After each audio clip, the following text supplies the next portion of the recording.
então eu começo a perceber que existem no Brasil e no resto do mundo startups e mesmo empresas, não importa o tamanho delas, dedicadas a desenvolver tecnologias que permitam resolver esse tipo de problema.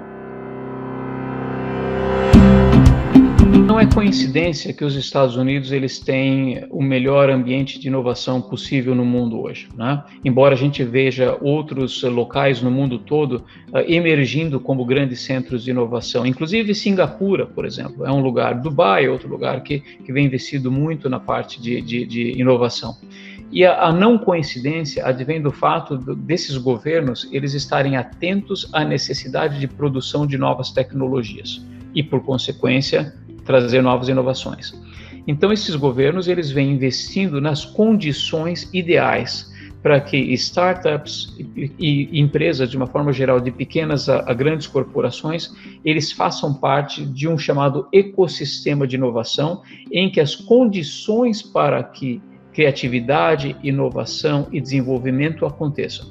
Então, basicamente, se a gente olhar de uma forma muito ampla e simplista até, quais são os grandes elementos de um ecossistema de inovação? Você precisa colocar todo mundo junto, dentro de um mesmo lugar físico, de maneira que haja a interação dessas partes. Quais partes? Você precisa das grandes empresas, você precisa dos empreendedores, você precisa das empresas de capital de risco, você precisa dos governos e você precisa de academia. São os 5 grandes stakeholders que fazem parte de tudo isso.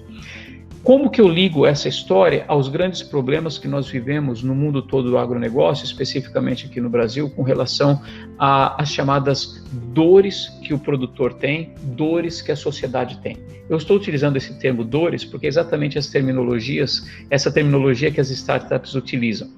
As startups, elas são muito focadas em desenvolver tecnologias para uma determinada dor de um segmento ou dor de um específico problema que aquele setor tem ou que a sociedade tem. E elas desenvolvem uma solução para aquele problema específico. Então, hoje nós temos um mundo globalizado, isso parece um chavão, mas essa é a grande verdade. Nós temos hoje grandes temas mundiais, que é o tema da sustentabilidade, que é o tema da certificação de origem, que é o tema de onde a carne vem e como ela é produzida.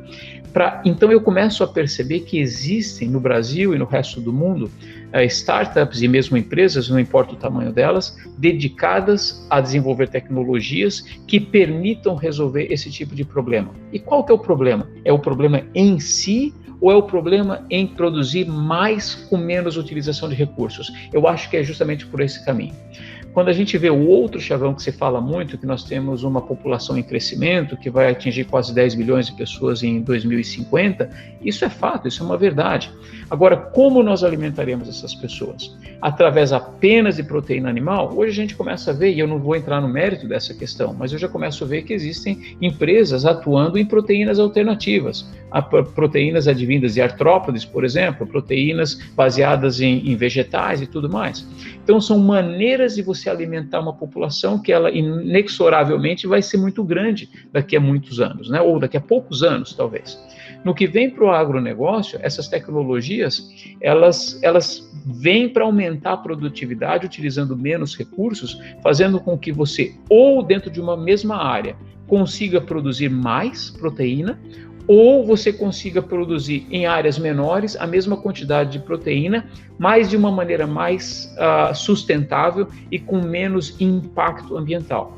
E a gente tem grandes exemplos de tecnologias que foram adotadas, ou que elas estão sendo adotadas, foram adotadas no passado recente, que elas começam a ser adotadas daqui para frente, que elas podem ajudar a equacionar esses tipos de problemas que nós vivemos hoje. E cada vez mais eles vão ser grandes pressionadores da sociedade.